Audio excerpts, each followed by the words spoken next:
Hello students.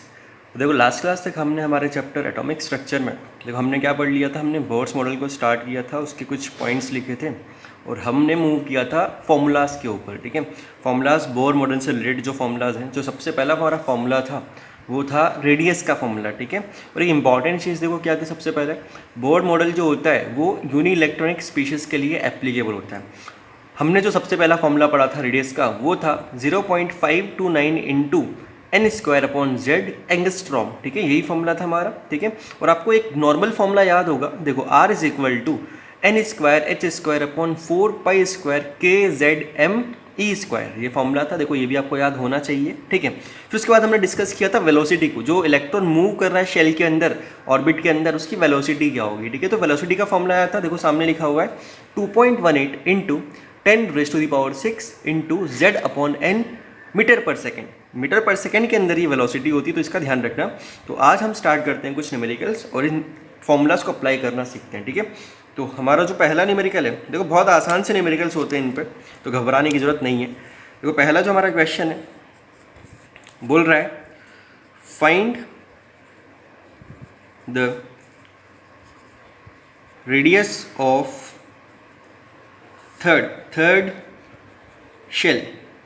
Shell of Li2 plus lithium 2 plus ion.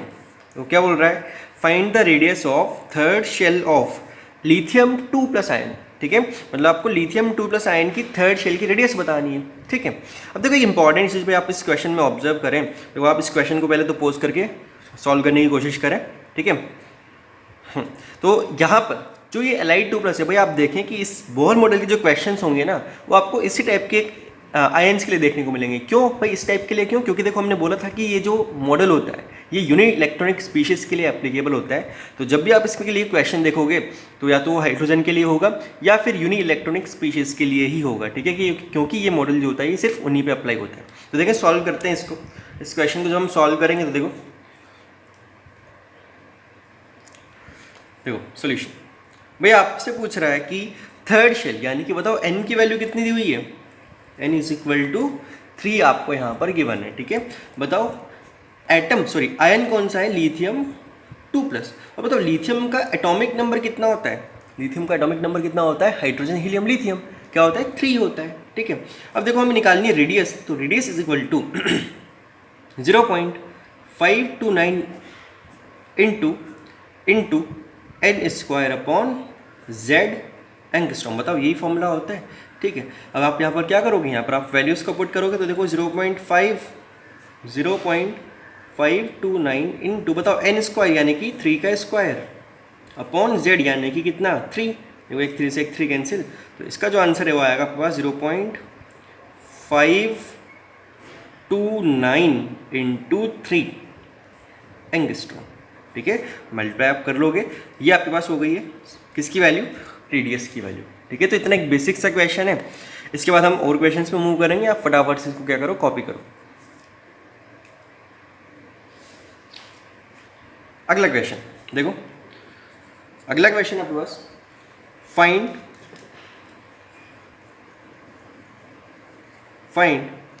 The ratio of radius of a moving electron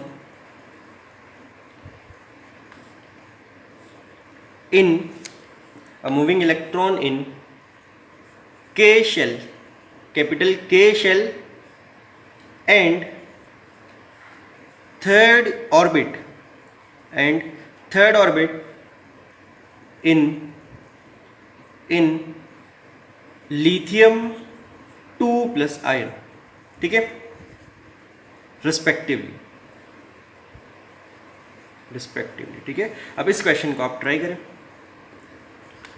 ठीक है, find the ratio of radius of a moving electron इन के shell. अब देखो ये के shell क्या आ गया भाई, के शेल बताओ क्या, के शेल को आप जानते नहीं हो, के शेल क्या होता है बताओ, के शेल यानी कि फर्स्ट शेल हम जानते हैं क्या। ठीक है, तो यहाँ के शेल बोल के आपको कंफ्यूज कर रहा है, बेसिकली ये फर्स्ट शेल की बात कर रहा है। ठीक है, and third orbit in lithium 2 plus ion respectively. मतलब आप आपसे पूछ रहा है रेडियस का रेशियो कौन कौन सी रेडियस का रेशियो, एक तो के शेल की रेडियस, उसका रेशियो किसके साथ, थर्ड शेल की रेडियस के साथ। यानी कि आपसे पूछ रहा है, देखो आपको यहाँ पर दो अलग अलग एन दिए जा रहे हैं, n1 जो कि क्या है 1, और n2 दूसरा ऑर्बिट आपको कौन सा दिया जा रहा है 3, ठीक है। और लिथियम बताओ एटम तो सेम है ना, एटम सेम है यानी कि Z भी क्या होगा, सेम होगा। तो देखो जो आप अप्लाई करोगी n1 यानी कि R1, जब फर्स्ट शेल की रेडियस और थर्ड शेल की रेडियस का आप जब रेशो निकालोगे तो डायरेक्ट फॉर्मूला के साथ पुट करो। देखो फर्स्ट शेल के लिए 0.529 इनटू n स्क्वायर यानी कि फर्स्ट शेल यानी कि 1 स्क्वायर अपॉन z कितना लिथियम का 3 अपॉन R3 देखो 0.529 इनटू बताओ n स्क्वायर यानी कि 3 का स्क्वायर अपॉन z यानी कि 3। देखो 3 से 3 तो कैंसिल हो जाएगा, 0.529 से देखो ये रेशो आएगा आपके पास 1/9। देखो इतना आसान क्वेश्चन और ये आपका क्या हो जाएगा, आंसर हो जाएगा, ठीक है। देखिए बहुत आसान सा क्वेश्चन है, हमने रेशो हमसे पूछा जा रहा है रेडियस का, ठीक है। तो हमने रेडियस का फॉर्मूला लगाया और जिस शेल के लिए वो आपसे रेडियस का रेशियो पूछ रहा है वहाँ पर आपने इस फॉर्मूला को अप्लाई कर दिया और आपका आंसर आ गया, ठीक है।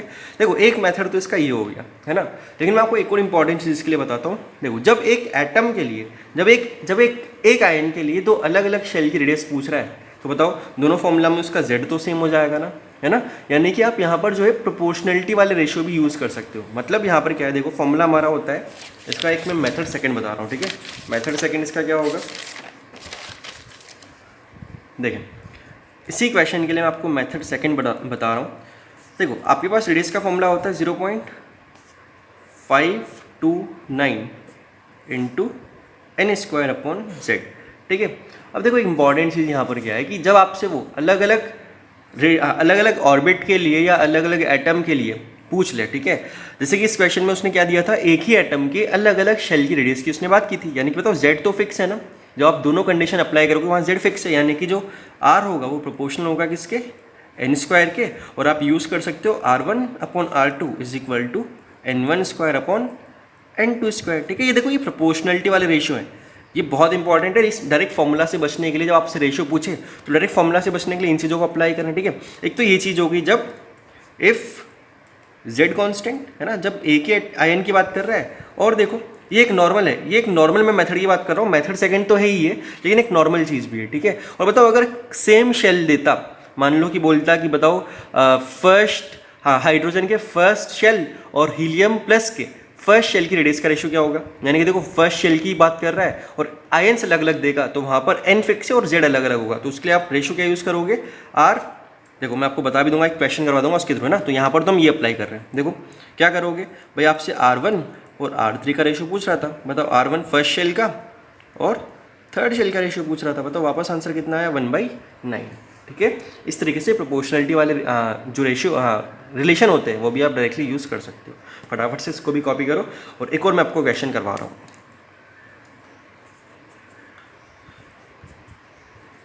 फाइंड द रेशियो ऑफ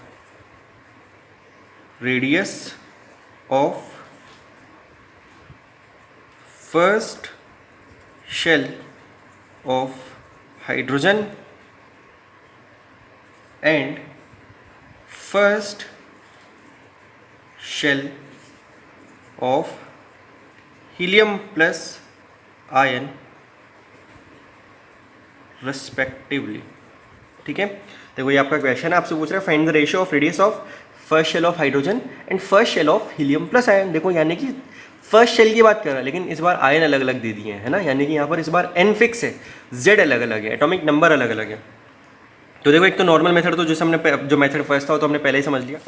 तो देखो इसको हम मेथड फर्स्ट से सॉल्व नहीं कर रहे हैं, इसको हम मेथड सेकंड से सॉल्व कर रहे हैं, इस टाइप वाले मेथड से, ठीक है। तो देखें इस बार यहाँ पर आपके पास n कांस्टेंट है ना, n कांस्टेंट है जो कि 1 है, ठीक है, लेकिन आपके पास z अलग अलग है। देखो r का जो फॉर्मूला होता है 0.529 into n square upon z, तो ये तो कांस्टेंट है, ये अलग अलग है, तो यहाँ से आप रिलेशन बना सकते हो r is inversely proportional to z, ठीक है। और आप इस रिलेशन को अप्लाई कैसे करोगे, देखो R1 अपॉन R2 क्योंकि इन्वर्सली है तो Z2 अपॉन Z1 हो जाएगा, बोलो सही है। तो देखो अब आपको निकालना है, देखो फर्स्ट शेल की, तो हाँ एक तो हाइड्रोजन का और एक हीलियम प्लस का। अब हाइड्रोजन का एटॉमिक नंबर देखो क्या होता है भाई, बताओ हाइड्रोजन का एटॉमिक नंबर क्या होता है, 1, तो बताओ आप यहाँ 1 लिखोगे या यहाँ हीलियम का आएगा? देखो ये Z2/Z1 है ना, इन्वर्सली हो गया। तो हाइड्रोजन का तो नीचे होगा, हीलियम प्लस का ऊपर होगा। हीलियम का होता है 2 और हाइड्रोजन का होता है 1। देखो आपका आंसर हो गया 2/1, 2:1 आपका क्या हो जाएगा, आंसर हो जाएगा। ठीक है, मेरे ख्याल से आसान है, समझ में आ जाएगा। ठीक है, अब आप इसको कॉपी करें, फिर हम एक और क्वेश्चन करते हैं। कर लिया होगा तो देखें अब एक और क्वेश्चन हम इसको हम सॉल्व करते हैं। तो अगला क्वेश्चन है,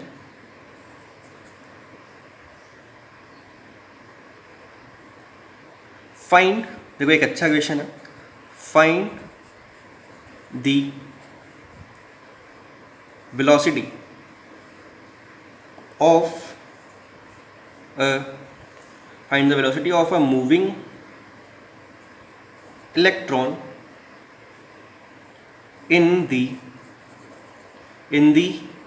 nth ऑर्बिट, कोई nth ऑर्बिट दिया जा रहा है, of hydrogen atom, H atom यानी कि hydrogen atom, if it is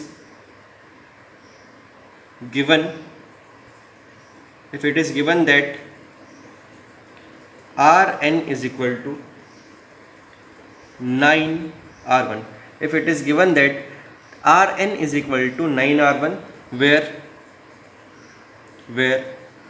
R1 is equal to radius of first shell and Rn is equal to radius of nth shell। ठीक है, ये आपका क्वेश्चन है, आप इसको ट्राई करें। कर लिया होगा, देखें अब समझें इस क्वेश्चन में आपसे क्या बोल रहा है। देखो वो आपसे बोल रहा है कि एक इलेक्ट्रॉन है जो किसी nth ऑर्बिट में मूव कर रहा है, तो बताओ उसकी वेलोसिटी क्या है उस nth ऑर्बिट में, है ना। और एक रिलेशन दे दिया आपको ये वाला। ठीक है, तो भाई आपको हाइड्रोजन एटम दिया यानी कि Z तो आपको पता है 1 होगा, है ना, लेकिन N आपको नहीं पता। और जब तक N नहीं पता होगा तब तक आप V भी नहीं निकाल सकते, क्योंकि देखो वेलोसिटी का फॉर्मूला होता है 2.18 into 10⁻⁶ into Z/n metre per second. बोलो सही है। यहाँ से आप देखो क्या करोगे, यहाँ से आपको n निकालना है, तभी आप वेलोसिटी बता सकते हो। और n के लिए उसने एक रिलेशन दिया है ये वाला, तो इस रिलेशन को अप्लाई करके आपको क्या करना है, n की वैल्यू बतानी है। तो देखिए Rn यानी कि रेडियस ऑफ nth शेल यानी कि 0.529 इंटू n², बताओ Z तो फिक्स है, हाइड्रोजन दिया तो 1 is equal to 9 into R1, 9 यानी कि 9 इंटू R1। भाई फर्स्ट शेल की रेडियस R1 दी हुई, फर्स्ट शेल की रेडियस है, तो फर्स्ट शेल की रेडियस क्या होगी 0.529 इंटू n² यानी कि 1² हाइड्रोजन है तो 1 है। देखो कैंसिल, सब कुछ कैंसिल हो गया। और देखो n² इज इक्वल टू 9। अब बताओ n² अगर 9 है तो n कितना है, 3, है ना, यानी कि वो थर्ड शेल की बात कर रहा है। तो देखो यहाँ से हमारे पास n की वैल्यू आ चुकी है।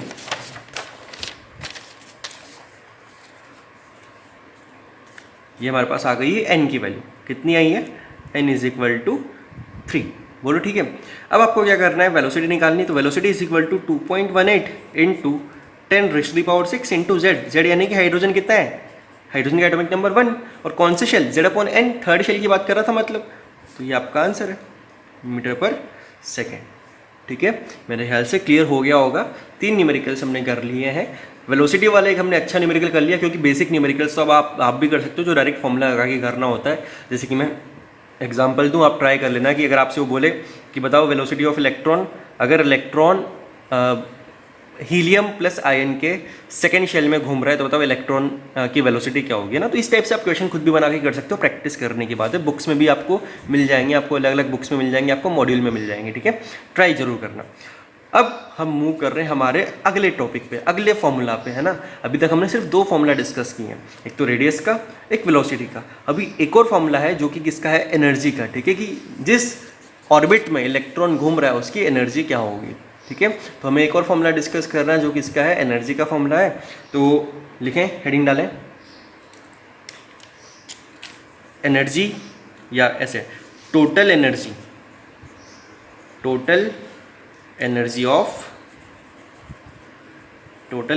Of electron. ठीक है, टोटल एनर्जी ऑफ इलेक्ट्रॉन। अब देखो यहाँ पर एक चीज़ ये है कि मैंने आपको बोला था कल कि अगर इलेक्ट्रॉन एक शेल में घूम रहा है तो उसकी एनर्जी चेंज नहीं होती, लेकिन एनर्जी चेंज कब हो सकती है, जब इलेक्ट्रॉन ट्रांजिशन करेगा, है ना। ट्रांजिशन करने का मतलब वो जब एक लोअर एनर्जी शेल से हायर एनर्जी लेवल में जाएगा तो बताओ क्या करेगा, हायर में जाना है लोअर से तो एनर्जी चाहिए होगी, एब्जॉर्ब करेगा, और हायर से अगर लोअर में आएगा तो एनर्जी को क्या करेगा, एमिट करेगा, है ना। अब वो कितनी एनर्जी एमिट करेगा, कितनी एब्जॉर्ब करेगा, तो मैंने आपको उसका एक फॉर्मूला बताया था, डेल्टा ई, जो एनर्जी का डिफरेंस होगा भाई, जो फाइनल शेल की एनर्जी और जो इनिशियल शेल की एनर्जी होगी उसका जो डिफरेंस होगा उतनी एनर्जी वो क्या करेगा, एब्जॉर्ब करेगा या फिर एमिट करेगा। लो ठीक है। तो देखो एक इंपॉर्टेंट चीज़ यहाँ पर क्या है कि भाई एनर्जी ऑफ इलेक्ट्रॉन जो है, जिस शेल में इलेक्ट्रॉन बैठा हुआ है उस शेल की एनर्जी ही इलेक्ट्रॉन की एनर्जी है, ठीक है। क्योंकि भाई जितना शेल की एनर्जी का डिफरेंस है उतनी ही इलेक्ट्रॉन को एनर्जी की रिक्वायरमेंट है ना, उतनी वो एब्जॉर्ब करता है, उतनी एमिट करता है ना। तो यहाँ ध्यान रखना कि टोटल एनर्जी ऑफ इलेक्ट्रॉन तो है ही, और इस साथ साथ शेल की एनर्जी भी यही होती है जो इलेक्ट्रॉन की एनर्जी होती है, क्योंकि इलेक्ट्रॉन जिसमें घूम रहा है तो उस शेल की जो एनर्जी होगी वही इलेक्ट्रॉन की एनर्जी होगी, ठीक है। अब देखें टोटल एनर्जी, यानी कि भाई टोटल एनर्जी मैंने आपको पहले भी बताया था कि टोटल एनर्जी में दो चीज़ें आ जाती हैं, एक तो टोटल एनर्जी यानी कि एक तो काइनेटिक एनर्जी प्लस एक दूसरी पोटेंशियल एनर्जी, है ना। तो हमें बस इन दोनों का जो टोटल होगा वो हमारी क्या होगी, टोटल एनर्जी होगी। अब देखें एक एक करके मूव करते हैं एक एक पे। काइनेटिक एनर्जी होता है हाफ mv², बोलो ठीक है। अब इस हाफ mv² की वैल्यू कहाँ से निकालें, देखो क्योंकि हमें पता है, देखो हमने पढ़ा है mv²/r is equal to kZe²/r²। Last class का एक इंपॉर्टेंट फॉर्मूला है जिसमें मैंने स्टार मार्क लगवाया था, याद आ रहा होगा, ठीक है। दो इक्वेशंस बनाई थी, ठीक है। तो एक ये फॉर्मूला है। अब देखो यहाँ से आप क्या कर सकते हो, यहाँ से आप mv² की वैल्यू निकाल सकते हो ना। बताओ mv² क्या हो गया, mv² is equal to kZe²/r हो गया। देखो mv² अगर मिल गया तो बताओ दोनों तरफ हाफ से मल्टीप्लाई कर दोगे तो क्या हाफ mv² मिल जाएगा, यानी कि काइनेटिक एनर्जी क्या हो गई, देखो mv² की वैल्यू ये है ना, बस इसके आगे हाफ लगाना है तो हाफ इंटू kZe²/r, ये आपके पास आ गई काइनेटिक एनर्जी। बोलो आसान है, ठीक है। अब इसी तरीके से अब देखो एक तो आ गई है, अब हमें निकालनी है पोटेंशियल एनर्जी, ठीक है। तो पोटेंशियल एनर्जी देखो कैसे निकलेगी, एक पोटेंशियल एनर्जी का भी एक फॉर्मूला था, अगर आपको याद आ रहा हो तो potential energy is equal to, याद करो एक फोर्स का फॉर्मूला होता है kq1q2/r², और पोटेंशियल एनर्जी का होता है kq1q2/r, और वहाँ पर जो q1 q2 होते हैं वो साइन के साथ रखने होते हैं ना। अब साइन के साथ रखने होते हैं तो देखो भाई हमारे पास एक इलेक्ट्रॉन है यहाँ पर, और इलेक्ट्रॉन का चार्ज कैसा होता है, नेगेटिव। तो यहाँ पर जो हमारा फॉर्मूला आएगा वो आएगा देखो माइनस, भाई नेगेटिव चार्ज कहता आएगा क्योंकि हमारे पास जो इलेक्ट्रॉन है वो क्या है, नेगेटिव चार्ज है, तो माइनस kq1q2/r, ठीक है। अब देखो भाई आपको पता है Q1 जो है एक इलेक्ट्रॉन है, Q2 जो है वो न्यूक्लियस है, बोलो ठीक है, सही है ना। तो ये फॉर्मूला हमने लास्ट क्लास में भी लिखा था भाई, भाई इलेक्ट्रॉन का चार्ज E और न्यूक्लियस का चार्ज कितना होता है, Z इंटू ई, प्रोटोन जितने नंबर ऑफ प्रोटोन होता है इंटू एक प्रोटोन का चार्ज अपॉन R। तो देखो यहाँ पर आपके पास पोटेंशियल एनर्जी का फॉर्मूला क्या आ चुका है, माइनस kZe²/r, ठीक है। ये आपका पोटेंशियल एनर्जी का फॉर्मूला है ना। अब हम निकालते हैं टोटल एनर्जी। तो total energy is equal to kinetic energy plus potential energy, ठीक है। अब देखो काइनेटिक एनर्जी कितनी है, हाफ इंटू kZe²/r, और माइनस मतलब प्लस और माइनस माइनस आ जाएगा, माइनस kZe²/r। आप देखो kZe²/r, लेकिन ये हाफ है ये 1 है, तो देखो इसमें से ये माइनस होगा तो हाफ बच जाएगा ना, है ना। 1 में से अगर हाफ माइनस होगा तो हाफ बच जाएगा, और ये हाफ कैसा बचेगा, माइनस साइन वाला, माइनस हाफ kZe²/r। ये आपके पास आ गई है टोटल एनर्जी, है ना। और अगर आप देखो तो दोनों तीनों एक दूसरे से मिलते जुलते ही हैं, ठीक है। तो तीनों के बीच में एक रिलेशन भी आ जाएगा। देखो रिलेशन क्या होगा, अगर आप टोटल एनर्जी और काइनेटिक एनर्जी का रिलेशन देखो टोटल एनर्जी है माइनस हाफ kZe²/r, और काइनेटिक एनर्जी है प्लस हाफ kZe²/r, यानी कि दोनों में बस साइन का डिफरेंस है, तो जो टोटल एनर्जी होगी वो माइनस ऑफ काइनेटिक एनर्जी होगी, बोलो सही है। अगर आप एक और रिलेशन देखो तो टोटल एनर्जी और पोटेंशियल एनर्जी जो है फॉर्मूला सेम है, बस हाफ का डिफरेंस है और माइनस भी दोनों में है। तो अगर आप देखो पोटेंशियल एनर्जी kZe²/r है और ये हाफ kZe²/r है, यानी कि पोटेंशियल एनर्जी जो है वो टोटल एनर्जी के 2 टाइम्स है। तो यहाँ पर आप लिख सकते हो potential energy is equal to 2 times of total energy, ठीक है। तो इस टाइप के आप रिलेशंस निकाल सकते हो, ठीक है। फटाफट से इसको कॉपी करो, कॉपी कर लिया होगा। अब देखें, ये तो हो गया एक नॉर्मल टर्म्स में फॉर्मूला, ठीक है। लेकिन हमने जैसे दोनों फॉर्मूलाज निकाले हैं, रेडियस का भी और वेलोसिटी का भी, तो एक पर्टिकुलर किसी फॉर्मेट में थे, ठीक है। तो इस फॉर्मूला को भी हम एक फॉर्मेट में कन्वर्ट करेंगे। कैसे करेंगे? आप क्या करोगे, आप के की वैल्यू को पुट करोगे, ई की वैल्यू को पुट करोगे, ठीक है। इन सारे जो भी कॉन्स्टेंट्स आपको दिख रहे थे, जब आप इन सबको पुट करोगे तो हम हमारा फॉर्मूला निकालेंगे। देखें कैसे। देखो हमारे पास जो फॉर्मूला आया था अभी अभी, total energy is equal to minus half K Z E square upon R, ठीक है। अब इस फॉर्मूला को वैल्यूज़ की फॉर्म में लाना है अपने को, ठीक है। अब वैल्यूज़ की फॉर्म में लाना है तो देखिए कैसे करना है। आप क्या करो, यहाँ पर वापस आर की वैल्यू को पुट करोगे, ठीक है। देखो आर की वैल्यू को कैसे पुट करोगे। देखो हमारे पास आर की वैल्यू क्या थी, नहीं वो फॉर्मूला 0.529 वाला नहीं, नॉर्मल फॉर्मूला के जेड ई स्क्वायर अपॉन आर। आर यानी कि, हाँ बोलो, n square h square upon 4 pi square k z m e square, ये हमारा फॉर्मूला, ठीक है। जब हमने वापस यहाँ पर पुट किया तो देखो total energy is equal to, देखो अब यहाँ से इसको अगर सॉल्व करेंगे तो ये 2 से 2 कैंसिल हो जाएगा पहले तो देखो ऊपर क्या जाएगा, माइनस तो रहेगा ही। देखो ऊपर जाएगा 2 पाई स्क्वायर के इंटू के स्क्वायर, ठीक है, जेड इंटू जेड स्क्वायर और देखो क्या हो जाएगा, मास भी है m इंटू देखो e टू दी पावर हो जाएगा 4 और नीचे हो जाएगा n स्क्वायर एच स्क्वायर। देखो मेरे ख्याल से दिख रहा होगा, क्लियर होगा, ठीक है। तो ये हमारा एक नॉर्मल फॉर्मूला आ गया। अब देखो क्या करना है, यहाँ पर वैल्यूज़ को जब हम पुट करेंगे, कौन सी वैल्यूज़, पाई की वैल्यू, के की वैल्यू, मास ऑफ इलेक्ट्रॉन की वैल्यू, चार्ज ऑफ इलेक्ट्रॉन की वैल्यू और प्लैंक्स कांस्टेंट की वैल्यू। तो यहाँ से जो हमारे पास फॉर्मूला बनेगा, देखो पहले फॉर्मूला ऐसे यूनिट में आएगा है ना, तो वो आता है 21.7 into 10 raise to the power minus 19 into z square upon n square joule per atom. Joule per atom basically देखो जूल ऐसा यूनिट है एनर्जी की, और पर एटम यानी कि भाई एक ही एटम की बात चल रही है, ठीक है, एक ही एटम की एक ही शेल की बात चल रही है ना। तो ये एक फॉर्मूला हो गया, ये आपका हो गया टोटल एनर्जी ऑफ इलेक्ट्रॉन या शेल का फॉर्मूला, ठीक है। लेकिन हमें जनरली यहाँ पर वैल्यूज़ को इलेक्ट्रॉन वोल्ट में यूज़ करना होता है। तो लेकिन जब इस फॉर्मूला को हमने इलेक्ट्रॉन वोल्ट में कन्वर्ट किया तो बताओ भाई, आपने फॉर्मूला पढ़ा था 1 electron volt is equal to 1.6 into 10⁻⁹ joule. तो जूल को इलेक्ट्रॉन वोल्ट में कन्वर्ट करने के लिए बताओ क्या कर दोगे, डिवाइड कर दोगे ना। तो देखो यहाँ से आपके पास फॉर्मूला आ जाएगा, जब आप डिवाइड करोगे 1.6 इंटू 10⁻⁹ जूल से, तो आ जाएगा 13.6 into z square upon n square electron volt per atom. और हाँ, ये आपका आ गया फाइनल फॉर्मूला ऑफ एनर्जी, जो कि बहुत इंपॉर्टेंट है, ठीक है। बहुत जगह आपको इस चैप्टर के अंदर ये फॉर्मूला काम में आने वाला है, बहुत इंपॉर्टेंट फॉर्मूला है, ध्यान जरूर रखें, ठीक है। ठीक है, अब देखें ये हमारा हो गया एनर्जी का फॉर्मूला। अब हमें करना क्या है, इस पर बेस्ड हमें न्यूमेरिकल्स करना है, ठीक है। तो इसको कॉपी करें, फिर हम स्टार्ट कर रहे हैं न्यूमेरिकल्स। देखें क्वेश्चन आपका, find the total energy, find the total energy यानी कि TE, comma kinetic energy short form में लिख रहा हूं, and potential energy of moving electron in M shell of Li2+ ion. देखें क्वेश्चन आपके सामने है, पढ़ो। देखो क्या दे दिया, ऐसा ये पता नहीं क्या दे दिया, पढ़ो। बहुत आसान सा क्वेश्चन है, हो जाएगा, ट्राई करें। हो गया। देखें बोल रहा है फाइंड द टोटल एनर्जी यानी कि TE, काइनेटिक एनर्जी और पोटेंशियल एनर्जी की बात कर रहा है। किसके लिए, एक इलेक्ट्रॉन है जो M शेल में है, कौन से आयन के, लिथियम 2+ आयन के, ठीक है।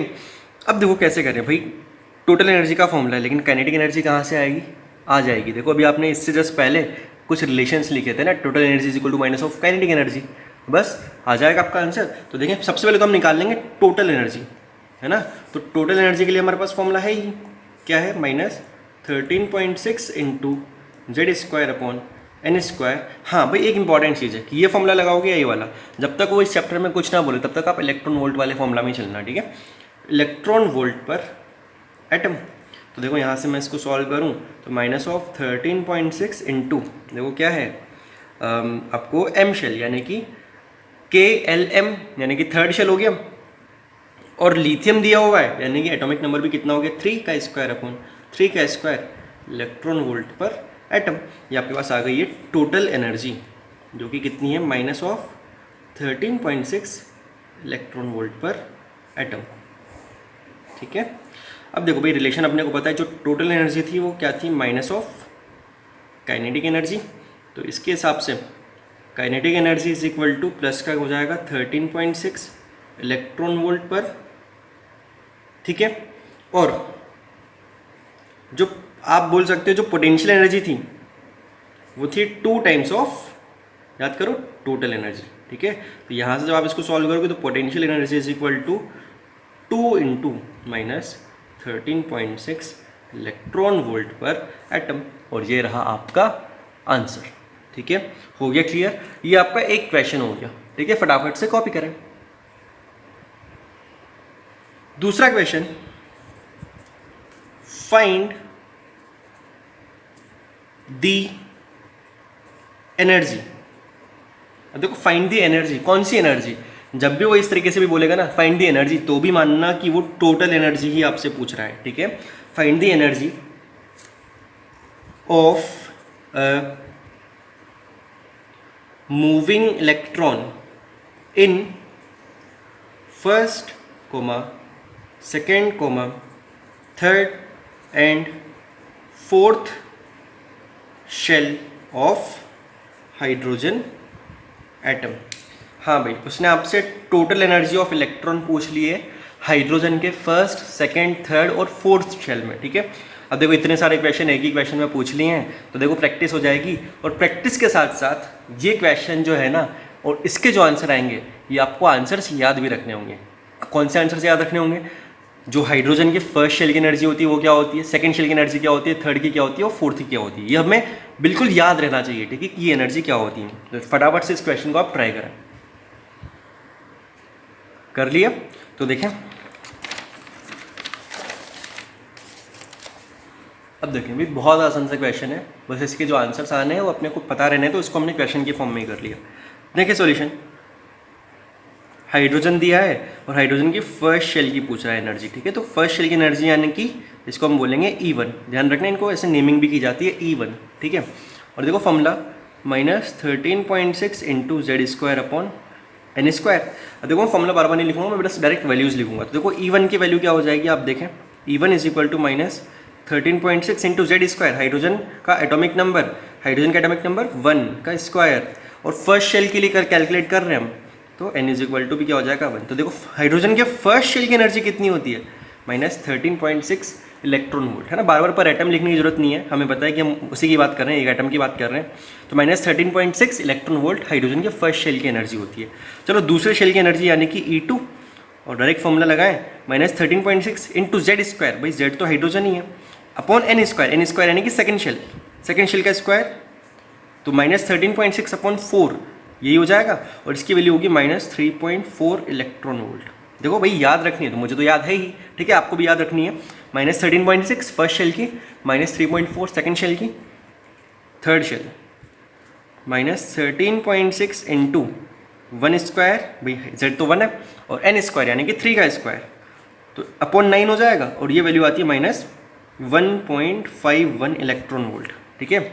फोर्थ शेल की -13.6 इंटू Z², भाई Z हाइड्रोजन है तो 1 ही है, n², फोर्थ शेल यानी कि 4 का स्क्वायर, अपॉन 16 हो जाएगा ना। देखो ये -13.6 अपॉन 16, तो 1 से कम ही आएगा, ये होती है -0.85 इलेक्ट्रॉन वोल्ट। और देखो इस क्वेश्चन में आपसे 4 तक पूछा हुआ है, मैं 5 तक बता रहा हूँ। E5 भी जब आप कैलकुलेट करोगे तो -13.6 इंटू 1² अपॉन 5² यह आएगा -0.54 इलेक्ट्रॉन वोल्ट। देखो इतना तो आपको याद होना चाहिए, ठीक है, और इससे ज़्यादा याद रखने की ज़रूरत नहीं पड़ेगी। फर्स्ट शेल की एनर्जी -13.6, सेकंड की -3.4, थर्ड की -1.51, फोर्थ की -0.85 और फिफ्थ की -0.54। ठीक है, याद रहना चाहिए, बहुत इंपॉर्टेंट है। ठीक, चलो फटाफट से इसको कॉपी करो। हो गया? ठीक है, अब देखें हम यहाँ पर कुछ फिर से हम कुछ डेफिनेशन या कुछ फॉर्मूलाज लिख रहे हैं। अब ये फॉर्मूलाज इनसे थोड़े से अलग है, लेकिन हाँ क्वेश्चन इन पे भी पूछे जाते हैं। तो हमारा एक फॉर्मूला है first, time period. Time period को ध्यान रखना, हम कैपिटल टी से दिखाते हैं। तो टाइम पीरियड क्या होता है भाई, एक इलेक्ट्रॉन को एक शेल का एक चक्कर लगाने में जितना टाइम लगा उसको हम कहते हैं टाइम पीरियड। ठीक है, ध्यान रखना, बहुत आसान है। टाइम टेकन क्या है? Time taken in one revolution. ठीक है, एक इलेक्ट्रॉन को एक चक्कर लगाने में जितना टाइम लगेगा उसी को हम क्या कहेंगे? उसी को हम क्या कहेंगे?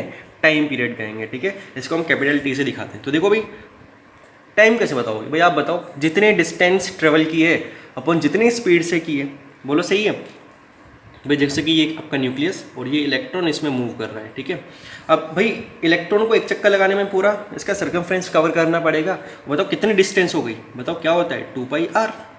बोलो सही है, 2πr। और अपॉन कितनी स्पीड, यानी कि जिस स्पीड से इलेक्ट्रॉन मूव कर रहा होगा वो क्या होगी? v। बोलो सही है। तो ये एक टाइम पीरियड का एक तो जनरल फॉर्मूला हो गया ना।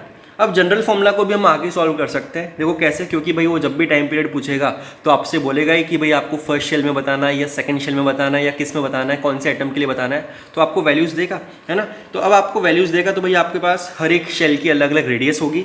तो देखो आप क्या करोगे, देखो 2π, यहाँ से हम r का फॉर्मूला लिख दें 0.529 इंटू n² और बताओ v का भी तो फॉर्मूला होता है 2.18 इंटू 10⁻⁶ इंटू z/n। देखो मेरे ख्याल से बात समझ में आ रही होगी। देखो ये फॉर्मूला तो ठीक है भाई, ये तो आपको याद रहेगा ही रहेगा ना। अब ये यहाँ से हम इसको थोड़ा सा फर्दर सॉल्व कर रहे हो, थोड़ा सा सिंप्लीफाई कर रहे हैं। सिंप्लीफाई देखो कैसे कर रहे हैं, आप देखो भाई n ऊपर जाएगा तो ये n³ हो जाएगा, z इंटू जेड क्या हो जाएगा? z² हो जाएगा। तो मैं पूरा नहीं लिख रहा, काम की चीज़ लिख रहा हूँ कि जो टाइम पीरियड है वो प्रोपोर्शनल है n³ और z के स्क्वायर के। देखो प्रोपोर्शनलिटी वाला रिलेशन है, इंपॉर्टेंट इसलिए हमने प्रोपोर्शनलिटी वाले रिलेशन की बात की है। बाकी ये फॉर्मूला है, जब भी अगर डिटेल में आपको वैल्यूज़ देके बोले तो आप तो ये फॉर्मूला लगा लेना, टाइम पीरियड आ जाएगा, है ना। और दो अलग अलग एटम्स या दो अलग अलग शेल की बात करें तो रिलेशन इस प्रोपोर्शनलिटी वाले से हम कैलकुलेट कर सकते हैं। बोलो बात समझ में आ रही है ना। ठीक है, जब n कांस्टेंट रखेगा तो z के इन्वर्सली प्रोपोर्शनल होगा, जब z कांस्टेंट रखेगा तो n के डायरेक्टली प्रोपोर्शनल होगा। मेरे ख्याल से कर सकते हो, बहुत आसान रहेगा। तो ये हो गया फर्स्ट, टाइम पीरियड। सेकेंड है फ्रीक्वेंसी। फ्रीक्वेंसी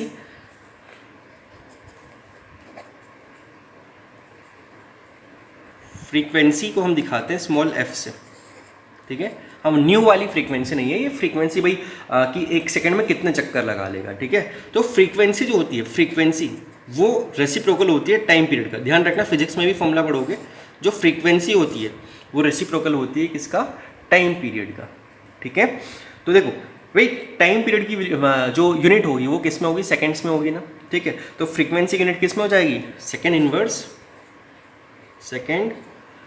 इनवर्स या फिर हर्ट्ज भी जिसको आप बोल सकते हो। ठीक है, अब देखो फ्रीक्वेंसी का फॉर्मूला कैसा हो जाएगा भाई? इनवर्स ना इसका, तो फ्रीक्वेंसी हो जाएगी v/2πr। ठीक है, आसान है। फ्रीक्वेंसी क्या हो जाएगी? Frequency is equal to v/2πr। तो इस फॉर्मूला से जब आपको वो पूछे तो ये फॉर्मूला लगा लेना। और अगर रेशियो वगैरह पूछे तो देखो भाई टाइम था प्रोपोर्शनल किसके? n³/z² के, तो फ्रीक्वेंसी हो जाएगी z²/n³ के, क्योंकि भाई रेसिप्रोकल है ना, इनवर्स है ना। ये लो, हो गया। तो ये आपका हो गया एक फॉर्मूला। ठीक है, दो फॉर्मूला हो गए और इस पे भी बेस्ड आपको कुछ क्वेश्चंस मिल सकते हैं। तो एक क्वेश्चन हम डिस्कस कर लेते हैं। देखो पहला question, find the frequency of a moving electron in K shell of, या बोल लो लिथियम 2+ आयन। ठीक है, ये आपका क्वेश्चन, फटाफट से इसको क्या करेंगे आप? सॉल्व करेंगे। कर लिया होगा सॉल्व, ठीक है। तो देखिए इसको कैसे सॉल्व करना है। भाई आपसे पूछ रहा है फ्रीक्वेंसी, है ना, और फ्रीक्वेंसी होगी v अपॉन 2πr, क्योंकि देखो किसके लिए पूछ रहा है, के शेल के लिए और लिथियम 2+ आयन के लिए, ठीक है। तो अब देखो इसको कैसे करना है, हमें v भी बताना है और हमें r भी बताना है। तो अगर हमें फ्रीक्वेंसी बतानी है तो देखो वेलोसिटी यानी कि 2.18 इंटू 10⁻⁶ इंटू z यानी कि किसका, लिथियम का क्या होगा 3, z अपॉन n, के शेल यानी कि फर्स्ट शेल अपॉन, तो वेलोसिटी हो गया 2 इंटू पाई 22/7 इंटू r क्या होगा 0.529 इंटू n स्क्वायर यानी कि फर्स्ट का स्क्वायर अपॉन z यानी कि 3, और ये होगा किसमें, एंगस्ट्रॉम में। और अगर अब देखो आपने अगर यहाँ तक लिख दिया तो आपका आंसर कंफर्म है कि गलत हो गया। क्यों गलत हो गया, क्योंकि ऊपर मीटर पर सेकंड है और यहाँ एंगस्ट्रॉम है, तो इसको भी मीटर में कन्वर्ट करो तो 1 एंगस्ट्रॉम क्या होता है 10⁻⁻10 मीटर। अब ये सही है, ठीक है, क्योंकि ये किस में आ चुका है, ये आ चुका है मीटर्स में और ये था मीटर पर सेकेंड में, ठीक है।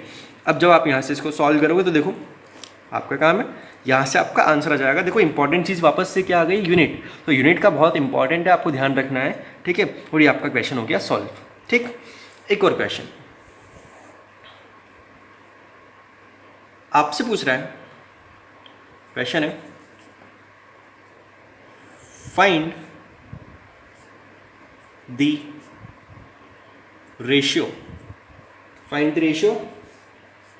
ऑफ फ्रीक्वेंसीज, ध्यान रखना फ्रीक्वेंसी लिखा हुआ, find the ratio of frequencies for 2 moving electron respectively in the first shell of helium plus ion and m shell of hydrogen atom. अब देखो ये आ गया क्वेश्चन किस पे बेस्ड, ये आ गया क्वेश्चन बेस्ड प्रोपोर्शनलिटी वाले रिलेशन पे, है ना। तो क्वेश्चन समझ में आने चाहिए, जब दो अलग अलग एटम्स दे दिए हैं, दो अलग अलग आपको शेल दे दिए हैं, तो प्रोपोर्शनलिटी वाले क्वेश्चन पे बेस्ड होंगे, ठीक है। तो देखें कैसे सॉल्व करना है, आप ट्राई कर लें, पहले कर लिया। देखें frequency f is directly proportional to z² upon n³। अब देखो यहाँ पर कोई भी कांस्टेंट नहीं है भाई, एटम्स भी अलग अलग हैं, आयंस भी अलग अलग हैं और शेल भी अलग अलग हैं, तो फिर हमें यहाँ पर दूसरी पूरी अप्रोच लगानी पड़ेगी। यहाँ पर कोई कांस्टेंट नहीं है, तो देखो यहाँ पे लिख सकता हूँ f ऑफ किसका, हीलियम प्लस का, और f किसका, हाइड्रोजन का, ठीक है। पहले हीलियम प्लस है तो मैंने हीलियम प्लस को ऊपर रखा है। अब देखो हीलियम प्लस के रिस्पेक्ट में फिर आप z किसका लिखोगे, हीलियम प्लस का लिखोगे ना, ठीक है। तो z इसको आप लिखो, इसको अप्लाई कर रहे हो, ठीक है। तो z यानी कि z किसका, हीलियम प्लस का। तो मैं आपके सामने डायरेक्ट वैल्यू लिखूँ या पूरा लिखूँ, एक काम करते हैं पूरा लिख देते हैं जिससे आप कंफ्यूज ना हो। z किसका, हीलियम प्लस, और n भी किसका, हीलियम प्लस के लिए जो दिया हुआ है हीलियम प्लस वाले का, और z का स्क्वायर है, n का क्यूब है, अपॉन z किसका, हाइड्रोजन वाले का, z का स्क्वायर, और n किसका, हाइड्रोजन वाले का क्यूब। तो देखो अब आपको कन्फ्यूजन नहीं होगा। तो देखो f फ्रीक्वेंसीज का रेशियो पूछ रहा है, तो देखो हीलियम का z कितना, 2 का स्क्वायर अपॉन, अब देखो हीलियम वाले के लिए बोल रहा है फर्स्ट शेल यानी कि 1 का क्यूब, अपॉन हाइड्रोजन का z क्या होगा, 1 का स्क्वायर, अपॉन हाइड्रोजन के लिए शेल कौन सा भाई, m shell, KLM third shell, ठीक है, थर्ड का क्यूब, ठीक है। तो देखो जब आप यहाँ से इसको सॉल्व करोगे तो ये हो जाएगा 27, ये हो जाएगा 4, ठीक है। तो आपके पास जो आंसर आएगा देखो ये आएगा 108:1, ये आपके पास क्या होगा, रेशियो होगा, और ये रहा आपका आंसर, ठीक है। हो गया होगा, चलो फटाफट से इसको कॉपी करो। तो देखिए आपने सॉल्व कर लिया होगा, समझ में आ गया होगा। तो आज के लेक्चर हम यहीं तक रखते हैं, क्यों, क्योंकि इसके बाद हम एक नया टॉपिक स्टार्ट करने वाले हैं, ठीक है। तो ऐसे बीच में उस टॉपिक को छोड़ नहीं सकते, तो हम अगले लेक्चर से ही अगले टॉपिक को स्टार्ट करेंगे। तो आज के लेक्चर में देखो आपने क्या क्या पढ़ लिया। आज के लेक्चर में आपने क्वेश्चंस किए थे वेलोसिटी और रेडियस के, फिर आपने एनर्जी का फॉर्मूला डिराइव किया और कुछ रिलेशंस निकाले और फिर आपने एनर्जी का फॉर्मूला भी निकाला। एनर्जी जो टोटल एनर्जी का फॉर्मूला होता है वो होता है -13.6 into Z² electron volt per atom. ठीक है, आपने काइनेटिक एनर्जी और टोटल एनर्जी के बीच में रिलेशन देखा था। Total energy is equal to minus of kinetic energy, और जो पोटेंशियल एनर्जी होती है वो 2 टाइम्स ऑफ टोटल एनर्जी होती है। ठीक है, टोटल एनर्जी का आपने जूल की यूनिट में भी आपने फॉर्मूला देखा था 21.7 into 10⁻⁻19 into Z²/n² joule per atom. ठीक है, फॉर्मूला धीरे धीरे याद हो जाएंगे। उसके बाद आपने कुछ क्वेश्चंस किए एनर्जी पे भी। तो आपने एक क्वेश्चन किया था जिसमें आपके हाइड्रोजन के 5 जो थे एनर्जी शेल, उसकी आपने एनर्जी कैलकुलेट की थी। देखो फर्स्ट शेल की याद करो -13.6, सेकेंड की -3.4, थर्ड की -1.51, फोर्थ की -0.85 और फिफ्थ की -0.54 इलेक्ट्रॉन वोल्ट। ठीक है, फिर आपने टाइम पीरियड की बात की। टाइम पीरियड क्या होता है, एक इलेक्ट्रॉन को किसी भी शेल का एक राउंड लगाने के लिए जितना टाइम लगेगा वो टाइम पीरियड होगा। और फिर frequency 1/T, reciprocal of time period 1/T। ठीक है, फिर आपने कुछ क्वेश्चंस कर लिए। अब अगले लेक्चर में हम स्टार्ट करेंगे इलेक्ट्रॉन ट्रांजिशन को, कि जब इलेक्ट्रॉन एक शेल से दूसरे शेल में मूव करता है तो कितनी एनर्जी की इसको रिक्वायरमेंट होती है। ठीक है, तो एक बिल्कुल फ्रेश टॉपिक है, उसको हम नेक्स्ट लेक्चर से स्टार्ट करेंगे। ठीक है, तब तक आप इसकी प्रैक्टिस करें, रिवाइज करें, बाद में मिलते हैं।